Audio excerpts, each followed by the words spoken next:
Welcome to Drum Addicts on Andertons TV, and we're with Ralph Salmins. Pleasure Hello. to be here. Thank you for coming. It was super cool to allow us in your busy schedule of moving and recording. And Very. flying from always a Finland pleasure. and destroying Yeah. your phone and all the things that you live with. Yeah, all those rock star things like dropping your phone in the loo. That's standard stuff. Yeah, you didn't say you were vomiting at the time. No, I was vomiting, yeah. So we're here with you. This is our new sort of little sneak peek into your man shed, really. This is quite a cool one, obviously. With Thank you very much. Piano and beautiful old Gretches. Yeah. And obviously having Lester doing all the sound. Thank you very much. Which is cool. So the whole house plays music. Obviously, most of your kids do as well, don't they? Yes, they do. All my kids play music, well, the middle one has got a proper job, but he's a very good musician. He studied the cello and the piano and double bass, and he can play as well. He's just not doing it at the moment, but we all do, and we have played together actually. It's great. It's nice. Yeah, it's a little bit of a musical family. We work together mainly with Lester because he's basically runs the bunker and engineers, records, writes, produces in here, and so we work together on projects. We've got a project we're working on called Don LeBunk, which is going to come out this year, and that's been going on for 7 years. It's nearly ready. It's nearly done, with our friend Malcolm Edmonston, who he runs the jazz course at the Guildhall. He's an amazing musician, and then we've got some fantastic guests on it, the latest being Leanne Carroll, great jazz singer.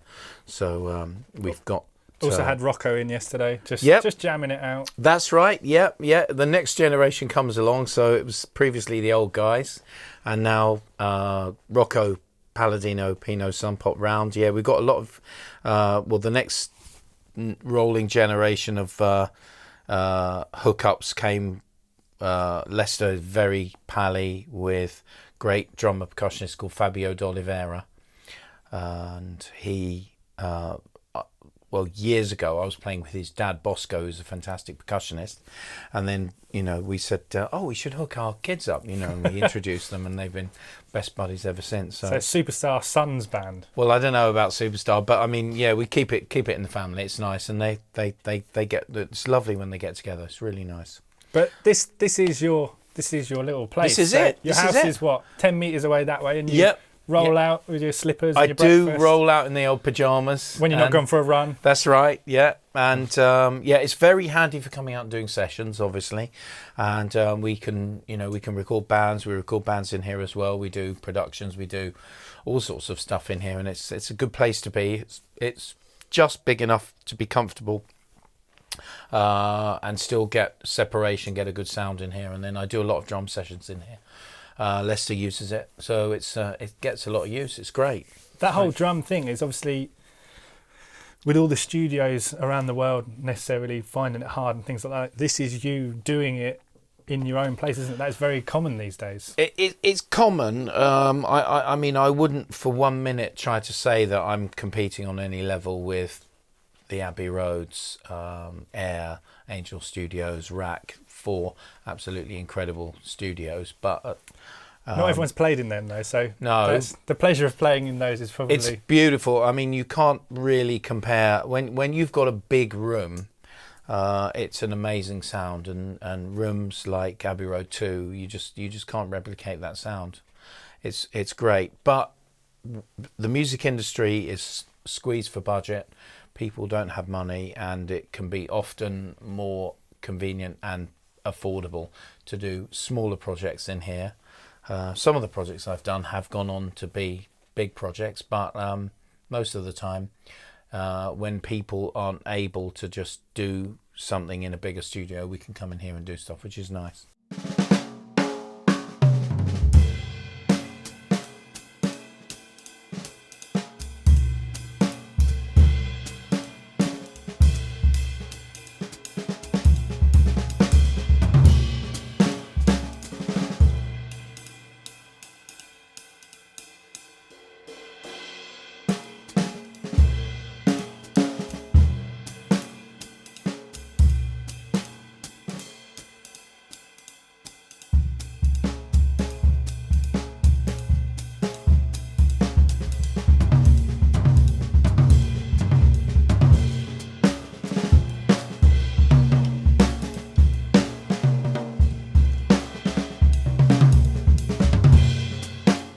So talking about Abbey Roads, you've obviously done a lot of film work. So Yeah. they're big bands. So how many piece bands have you worked in with Abbey Roads? Well, sometimes I mean, I've sat in Abbey Road 1 with bass, guitar, 2 guitars and drums in Studio 1, which is ridiculous, but I have done a couple of albums in there like that. But also in there you can accommodate an 80-piece orchestra plus a rhythm section. So I've done very big ensemble things as well, whether they're records or movie soundtracks. We do that. They're usually, people want a studio like that where you've got a big ensemble in there and you can record it live with a rhythm section often, which is very exciting to do. And there's a drum booth in there, so the drums can go in the booth. It's lovely. It works out really well. They've now got a booth in Studio 2, 2 booths in Studio 2, so it's really nifty. Because before you had to go in the room and then they built some booths around you. But now you properly booth off. It's nice.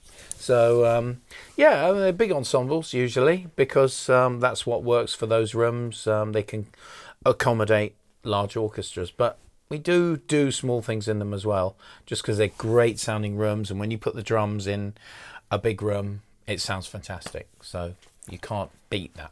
With the whole movie script thing, I mean, you have writers that ask for you and work with you, but you do have sort of other things where Paul is your sort of partner in crime when it comes to movie stuff as well. Paul Clarvis. Yeah. We've done loads together and he's a very, very good buddy. And he can make rhythm out of anything. He can. He's a genius. I love his playing. He's absolutely amazing. He's great fun.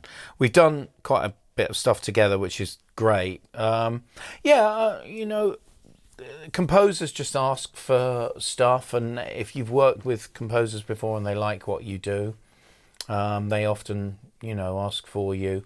I'm lucky to be asked for by some people, and I go and work with them, and it's great, and they know what I do and they like it, which is good. So it's nothing that special. What I try and do with them is just give them what they want for the music. If they need a pop sound or they want a jazzy type thing or whatever, and I try and just give that to them so that they can realise their vision when they're composing the music. They want something, and then I try and give that to them as best I can, and then that's really all it is. It's not that big a deal. It must be quite special playing with that many people. I've played 12-piece wedding bands with brass sections and things, but that many musicians. It is special. Yeah. I wouldn't lie if that it's a beautiful thing to do. When you've got the LSO or a beautiful orchestra in a big studio and you're playing with them, it's gorgeous. It's a beautiful sound. You have to try and concentrate, not make any mistakes. It does happen though, but it's a buzz when you do it. I've done it quite well, many times. It's great.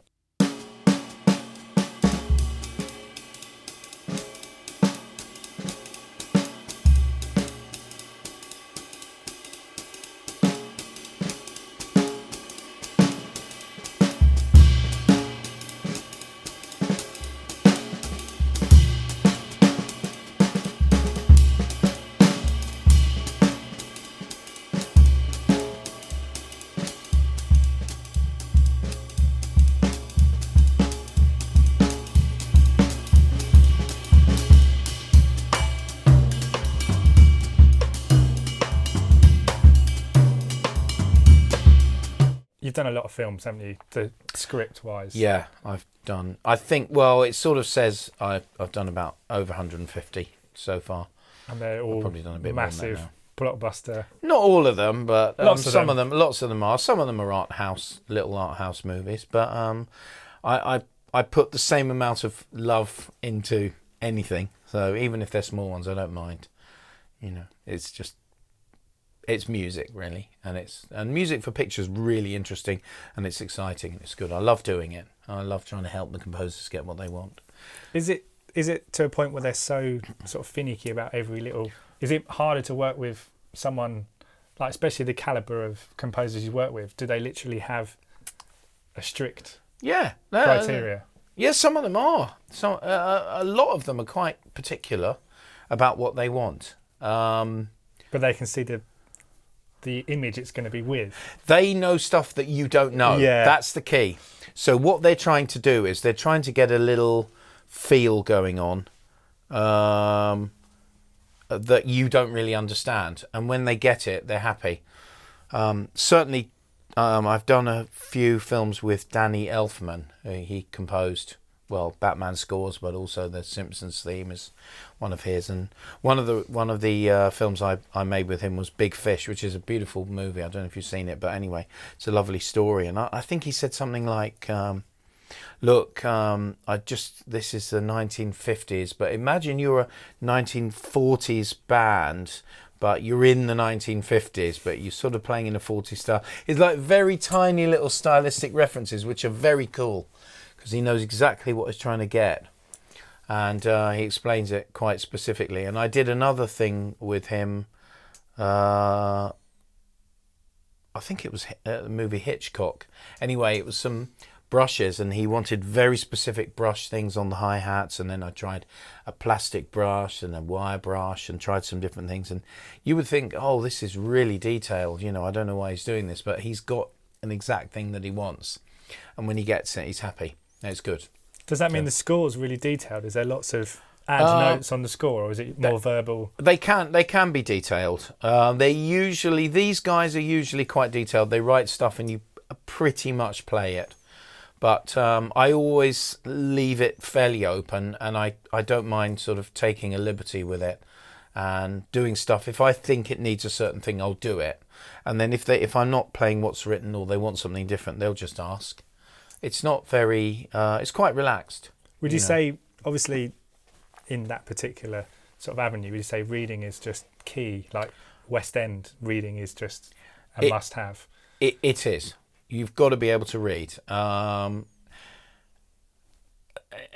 Most of the stuff I'm given isn't difficult. It's fairly simple. It's just following a chant, maybe some simple phrasing. Every now and then I get something that is difficult. It's got dots. It's got dots. Yeah, I did one. There's a.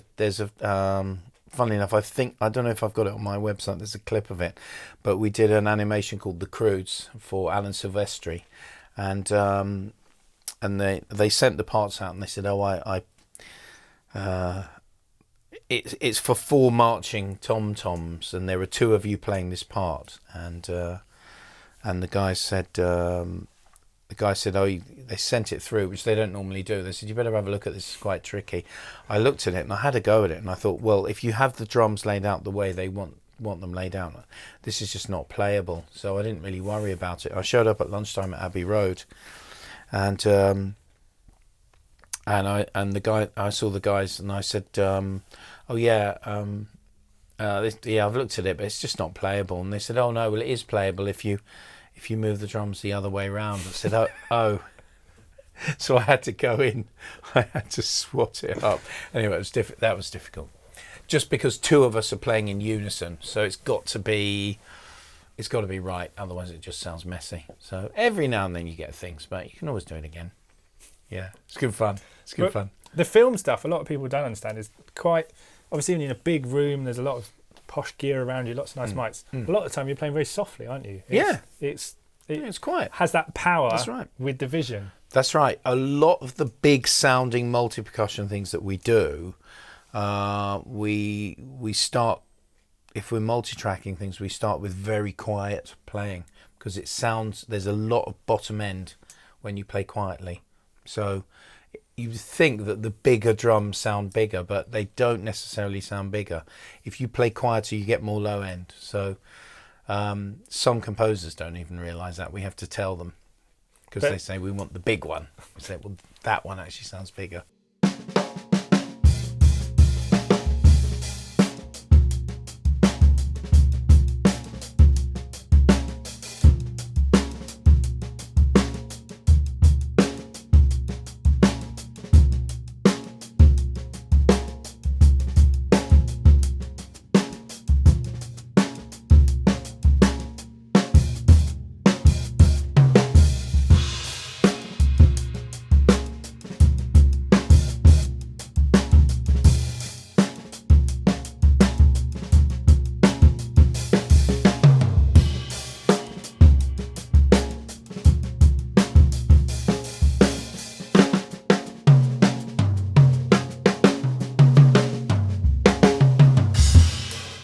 opening scenes and things like that, I'm trying to remember a couple. Was it The Reader? Or there was a couple of movies you did with Paul. Like Burn After Reading. Yeah, just that opening. Sort of, you're sat in the cinema in a big room, It's and great. you get that. Oh, it's lovely. It's beautiful. But you're playing very softly, aren't you? We're playing on some of those. We're playing really quite softly. Yeah, it's not so loud. And then you can. What they're doing is they're using the size of the room to give it size. You can hear the size of the room, and it's a lovely sound. I mean, most of those beautiful, lush movie scores, you can hear the room that they're recorded in, and it's gorgeous. Which is why people like John Williams like Abbey Road Studio One so much, because it's a beautiful sounding room, which it is. So it's a very expensive studio to go into. So if you wouldn't go there unless you really want to use it. Because you can go somewhere else. It costs a lot less money, but the sound of that room is incredible, as is Studio 2. Yeah, all the great rooms have something about them. All the top studios in London are fantastic for different reasons. It's cool that you've been in all of them. I'm lucky. Yeah, I'm lucky. That's cool. I'm lucky. You can hear a room and go, oh, that's that place. I can't always identify. I can sometimes identify the room from the recording. Occasionally, Abbey Road 2 can be quite easy to hear because it's very old sounding. It's sort of dull, but it's got a beautiful old sound to it, which I love. Yeah.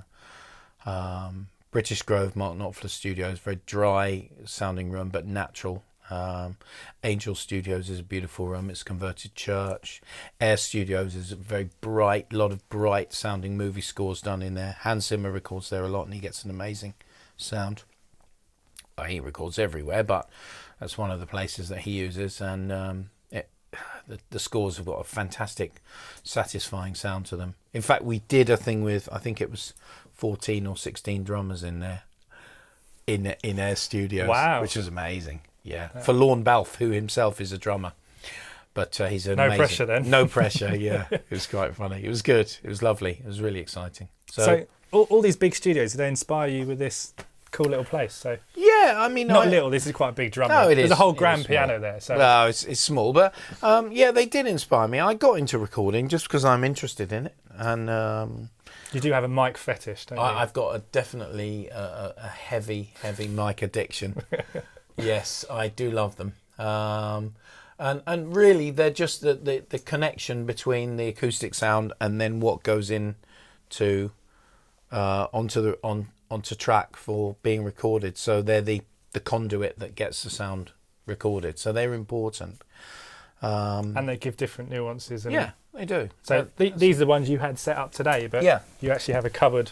I've got a few in the behind cupboard. Your lanyards. You've got that's right. A cupboard of mics. I have. I've got a few. I love them all for different reasons, but they've all got a personality to them, and I normally leave a couple. At the moment, I've got 2 sets of overheads up just because I've got my regular ones, which are Calrex, my pencil mics, and then I've got the 4038s, which are beautiful, the Coles, which are different sound, much more Beatlesy. And I love that too. So sometimes you can mix the two together. Classic snare one though. Spotted that 57. One. Yeah. Can't beat those. Using a bass drum mic as a floor tom mic. That's always a good trick. Yep. Been doing that for years. Still like that, but I don't always do that. Couple of different options on the bass drum, which work really nicely. The D112 on the bass drum, which is great, plus a FET 47, which is a lovely sound, particularly on a jazz drum actually. It's standard set, but once you get into it, it's not difficult, but it's an addiction, isn't it? Yeah. Once you start getting into it, it's like it takes over from the snare drum fetish, which you've got because I've seen your garage. I've got a couple. I've got a couple.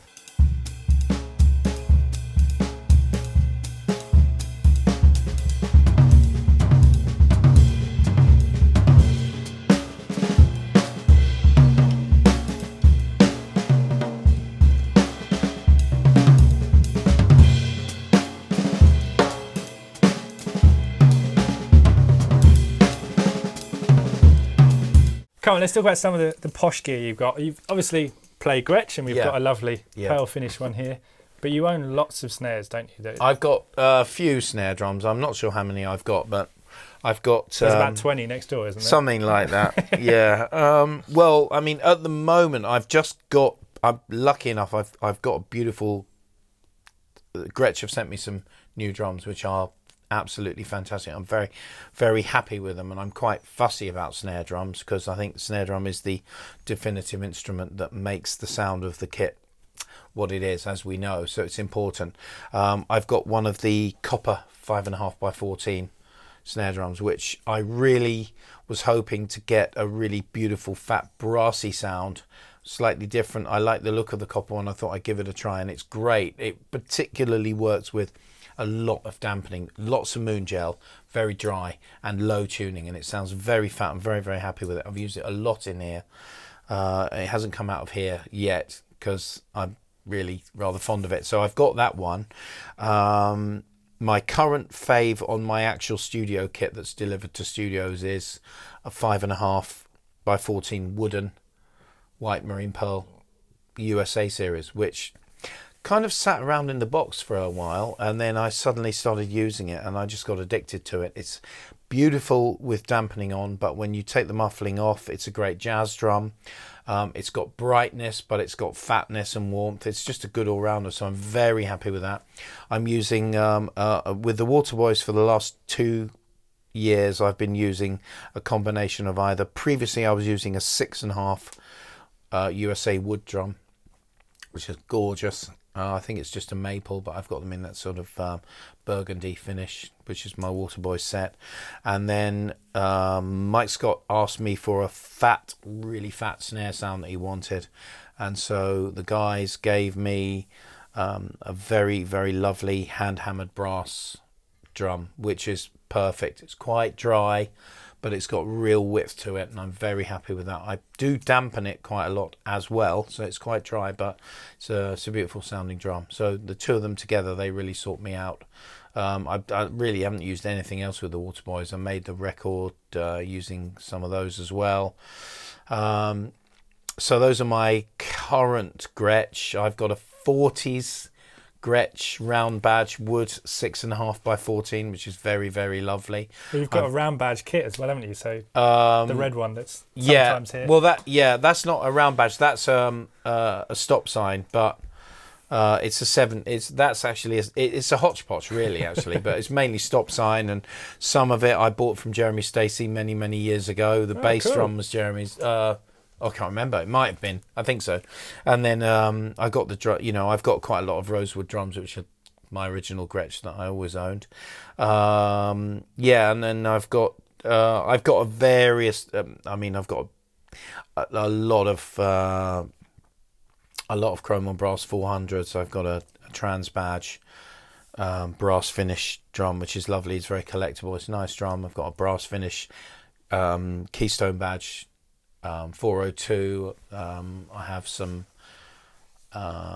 One thing I showed you the box. I haven't shown you it. I've got. You've got a special one. I was left this very beautiful chrome on brass 400, which belonged to Joe Morello, and I was left it in a will, which is amazing. It's not the main drum that Joe played in his career, but it was one of the drums that he definitely was playing, and the guy that left it to me actually showed me a photograph of him playing it. I've got a photograph of him playing it, and it's a very, very lovely drum. It's in mint condition. It's hardly been used, and Lester's already put his name on there. Yeah, Lester's got his name on that. That's not going anywhere. So these are little things, like the little heirlooms and things that I've got, which are lovely to play. It's actually got a diplomat on it, and so at the moment I use it for sort of orchestral gigs or jazz sounding things where it's got to be really light. So great for orchestral or Gershwin or jazz, So that's obviously what he had on there. He just had a diplomat on there, which is great. I love how your collection spans so long. There was a sort of brass piccolo up in your hideout, and you went, when that was in fashion, I played that. Yeah. So that's a nice little side snare still. But Yeah. I haven't used it for a long time, but I mean, everyone was using those back in the day when Dave Weckl first came to everyone's attention. He was playing that. Lots of people were playing them, and they were nice. I think Vinny was using one as well. Anyway, the brass 14 piccolos. Piccolo, yeah, it's great. Good. So I used it for years. I can't I don't know. I'll surprise myself. I might get it out actually, because I think they're just about back in, aren't they? Has it gone full retro? Is that what I it think is? so. I think so. Yeah, I've got a few different bits and pieces, but there's also a stave snare over in the control room, wasn't it? So I've got a beautiful stave snare made by a friend of mine. He's a Greek drum manufacturer, and he makes these beautiful stave snares. They're called Ikion. They're absolutely gorgeous, and he makes thick blocks, and then he shaves them down. They're just lovely. They're quite unusual. Really, really lovely. That's different. That's just different. I just bumped into this guy, and he very kindly made me one. It was gorgeous. So that was nice. So yeah, they're all, you know, got a collection of gear, and obviously bags of Sabians lying around. A few. There's a retro one in the garage. Is that full of old Sabians? I have got some really old Sabians back from when they've got the really big sort of fat writing. I don't know if you remember those. I've got a set of hi-hats with the really that's it. I've got those, and they're not that dissimilar actually to these. They're hand hammered, but they're not a million miles away from these Artisans. They're really nice. They're quite creamy. These are lovely. I've got a couple of really old ones. They're lovely. But no, I'm sort of fair. I try to keep up. I haven't kept up in the last couple of years, but hopefully I'm about to keep up. Well, this is why we treated you to these. Mate, these are gorgeous. They have got to come home with us. But. Yeah, there may be a little fight about that. No, they're lovely. These are really good. I can't wait to get my hands on some of these. This is going to be fantastic. Yeah, I use with the Sabians, I'm using a pretty wide cross section of cymbals. I do swap out and chop and change for a lot of things. So at the moment, the hats that I'm using as my main studio set are actually called, I think they're stage hats, and I've had them for years. Just the standard. They're non-brilliant finished stage hats, and I've been using them for many, many years. They're great. Artisans. Well, you play a lot of Legacy and Artisan usually, don't you? Legacy and Artisan. It's your fault I did own a Legacy ride. Oh, because I played your one and I was like... Yeah, you liked it? Yeah, I need to own one. The Legacy ride is a classic ride. I think that cymbal is all things to all men, you know. As I say, Dave Weckl is no fool. He knows what he's doing. That cymbal can do everything. And what happened was I put it up as the second cymbal with the Waterboys, and then I ended up playing it more than my main ride. So I thought, you know what? I just swapped it around and I just went down to one ride because it's so great. And it works for guitar solos. You can crash it. You can do everything with it. It's very good. Records fantastically. Perfect stick sound. It's lovely. It's a great cymbal. And the 21 just has that. It fits in your kit, but it does. It has something about it, the 21. It's just got a nice size. It's beautiful. It's really, really nice size. It's really good. In fact, to be honest with you, I'd love to see them make a 21 of the Artisan Elites. So, Andy, please make one. No, we'll see about that. We'll start with these. These are great. But 21's a lovely size. And I've got an old 21 Legacy, actually, which I still use. Beautiful. It's quite trashy, but it's just... 21's a lovely size, so that's good. And then I've got a mixture of Legacy crashes, HH Extreme crashes, non-brilliants, which I love. Also, anything less than an 18, you said is... I don't usually... yeah. Is that a coaster, is it? Anything less... Well, it comes from my friend Hayden Bendel, the recording engineer, who I don't know whether that comes from him or whether it's a quote from Bruce Swedeen, who said compression is for kids. But anything less than an 18 it is for kids. Well, no, not really, but I mean the way I look at it is I love an 18-inch crash has got everything for me, and so I just use two 18s usually, and I just use contrasting sounds, and it works great. So I normally have a Legacy, but I've run out of those. But I normally have on my left a Legacy 18, and then on the right probably an HHX Extreme. At the moment I've got lying around, what's that other one with the holes in it? That's actually an Evo, HHX Evo with holes. HHX That's Evo. A brilliant one. So that was brilliant. I think that's just because it was lying around, but I like it a lot. It's dark. It's brilliant, but it's dark. The Evos are great. And then I've also got I've got a straight Evolution crash, which is pretty tasty, not too bright. And then I don't know, I've got a 17 Legacy actually. I've broken my rule. Not just when you need something a little bit smaller, not too big. It's good in a big band. Also works with the 21. Works with the 21, you see. So I have broken my rules. But in general, yeah, I mix them up. Bit of everything. And I like some rivets as well. So a couple of my... I've got a Legacy... No, I've got an Artisan with rivets in it, which is fantastic. Did you put the rivets in it? Or did I put them in. Yeah.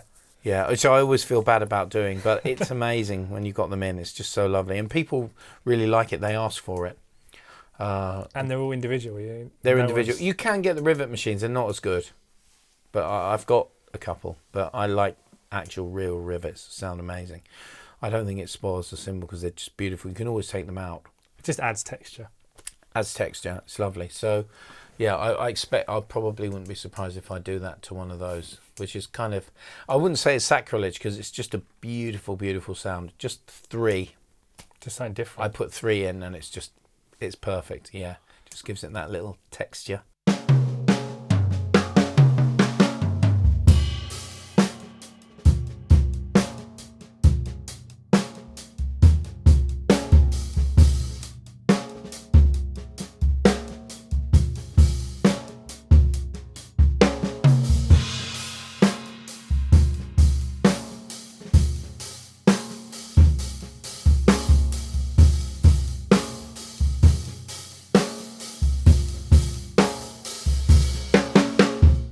So when you're not bashing these, obviously you're playing piano. Oh, no, I can barely play piano. I'm hopeless.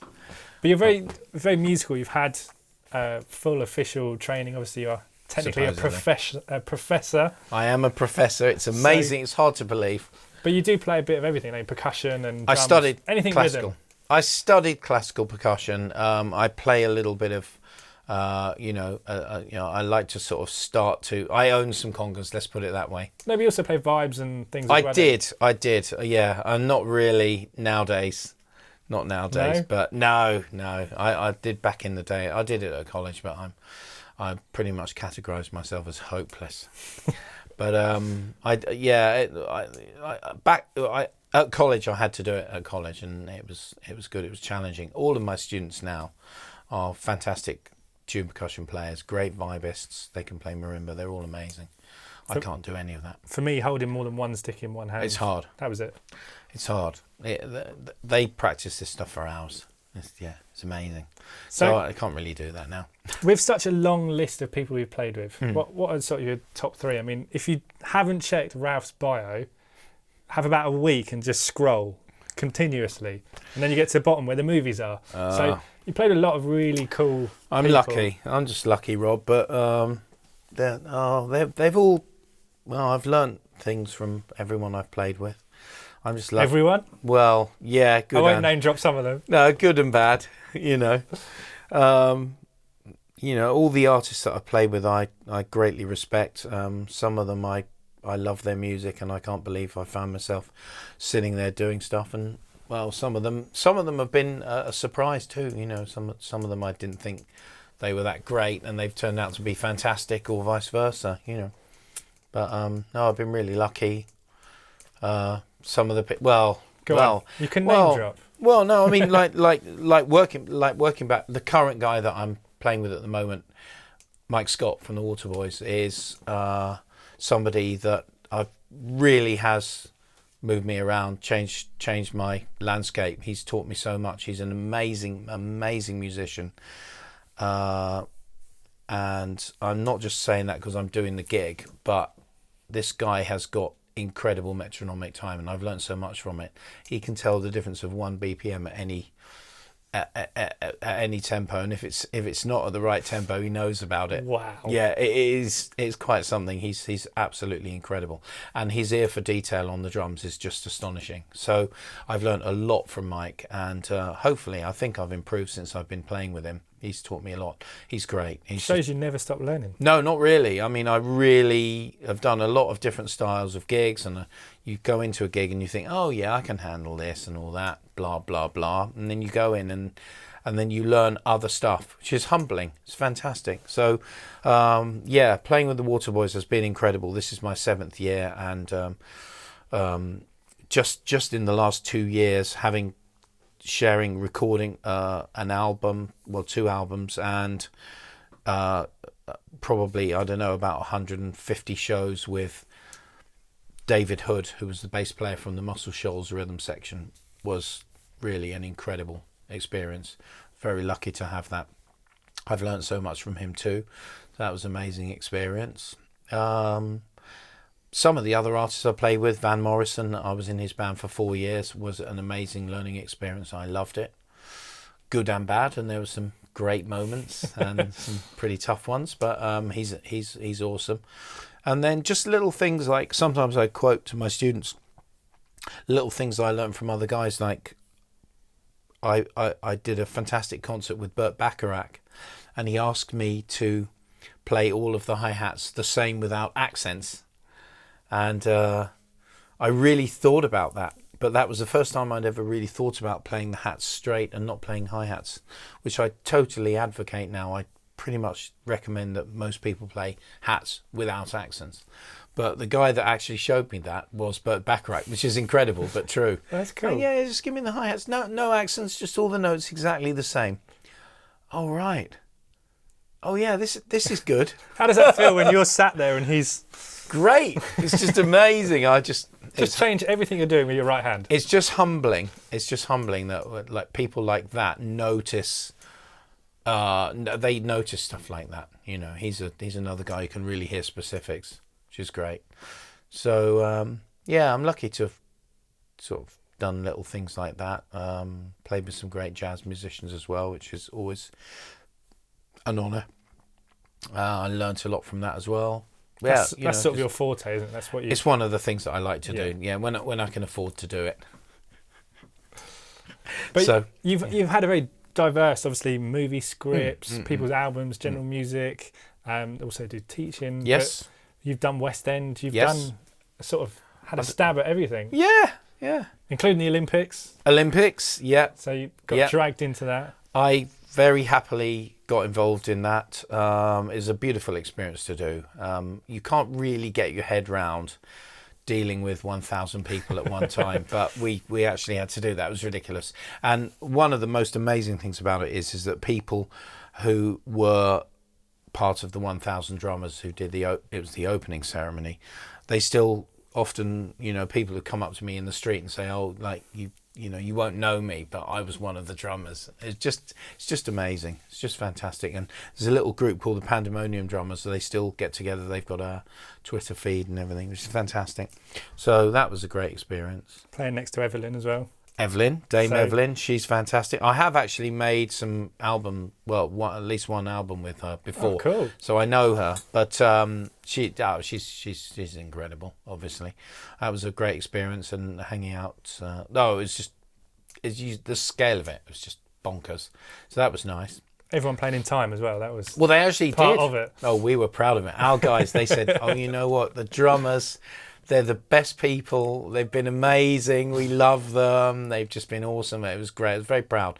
Very, very proud moment. It was fantastic. And got the DVD. Got the DVD. Yeah, I haven't watched it all the way through. So watch first 20 minutes. Yeah, what's about them? Yeah, I mean the opening sequence. I mean when they first explained it to us and they said, "Oh yeah, we're going to do all this stuff and then we're going to get, I mean nobody knows about this yet, but we're going to do like a thing. I haven't asked Her Majesty yet about doing this sort of James Bond sequence." And then they showed me the mock-up film and I said, "Wow, this is amazing." They said, "Oh, I'm sure she's not going to get involved." But anyway, we're going to ask her, and you never know. And then eventually, when the Queen got involved in it, they said, we went to ask her, and we said, look, could we do a thing with Daniel Craig, and we'll do the James Bond thing, and obviously, Your Majesty will get an actor to play your part. And they said, oh, she said, no, it's fine, I'll do it myself. What a cool dude. But she even wore the same dress, didn't she? From like the pre-recorded stuff to when she was in the stadium on the night. That was just amazing. Just fantastic. It was really good. And the whole thing with the parachute. It was the parachuting out only just worked out because if it was raining, they couldn't have done it. So we were lucky. It was pretty amazing. Anyway, it was good fun. And playing a gig that big, obviously, huge stadium. It was big.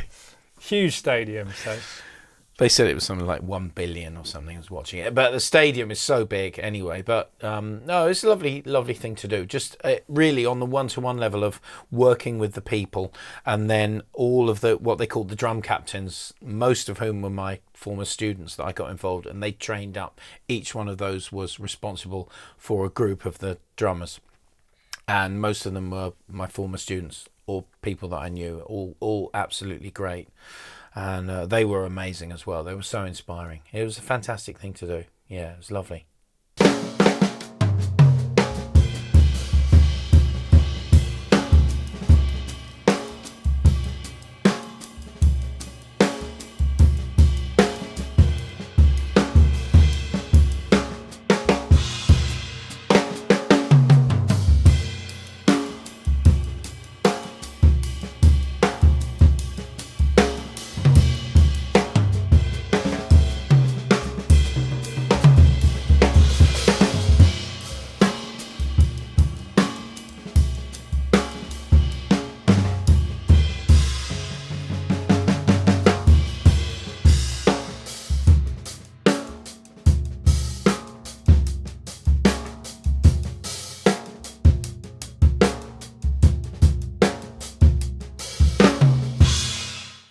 Remind you of all Rob. sorts of things, like Susan you. Boyle. Susan Boyle.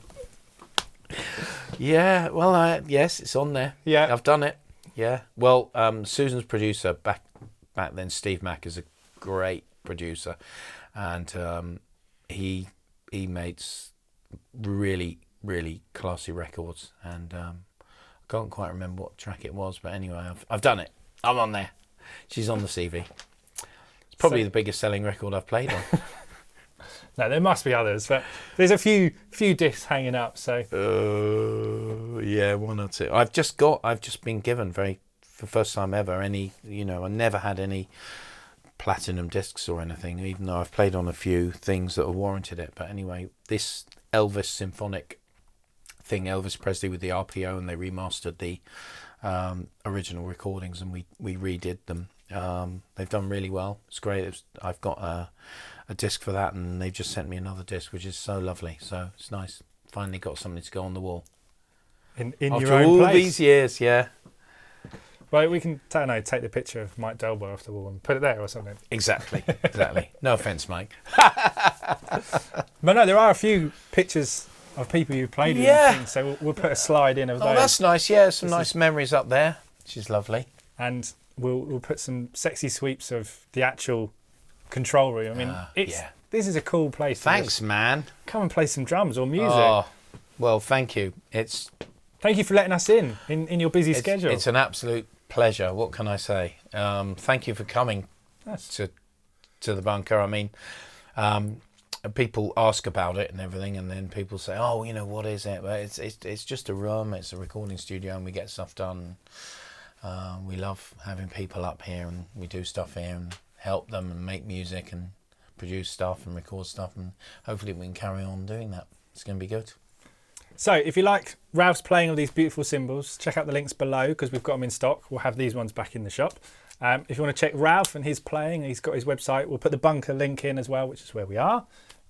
So if you liked Drum Addicts and you want to check the next series of At Home With, we've got other drummers in waiting. Subscribe, check out the links below, and we'll see you next time.